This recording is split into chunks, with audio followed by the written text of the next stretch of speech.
এবং আসার পরে মধ্যে নিয়ে আসতেন। দেখা যাবে এই ছাত্রলীগ ইত্যাদি লীগ যেরকম ভাবে দেশের মধ্যে জমি লীগের মধ্যে মাদ্রাসা ছাত্রদের ক্ষমতায় যাওয়ার জন্য পাগল করা হয়ে উঠেছে। আমাদের লক্ষ্যই আগস্ট ছাত্রজনতাকে কোনো অভ্যুত্থানে ইসলামী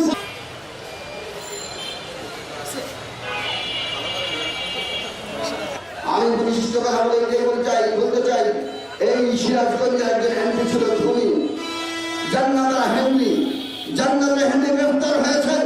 আমার কানে এসেছে সিরাজগঞ্জের কোর্টে অনেক দায়িত্বশীল আইনজীবীরা তারা ষড়যন্ত্র করেছেন তাকে জামিন দেওয়ার জন্য।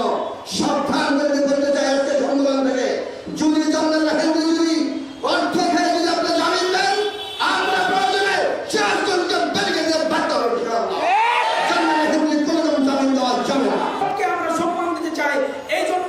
বিশ্বাস চরমনায় চাচ্ছেন পেয়ার পদ্ধতিতে যদি নির্বাচন হয় তাহলে প্রত্যেকটা মানুষের ভোটের মর্যাদা ফিরে পাবে, প্রত্যেকটা মানুষের ভোটের সম্মান ফিরে পাবে। আপনারা কি এই সম্মান মর্যাদা ফিরে পাওয়ার জন্য আন্দোলন এবং সংগ্রাম করার জন্য প্রস্তুত আছেন তো? ইনশাআল্লাহ। নতুন কমিটি ঘোষণা করতেছি।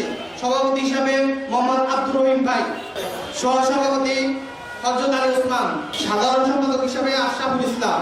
সর্বোচ্চ প্রচেষ্টা চালানো কি আমার জীবনের সর্বপ্রধান অহিংসা বজায় রাখতে যথাসাধ্য চেষ্টা করব।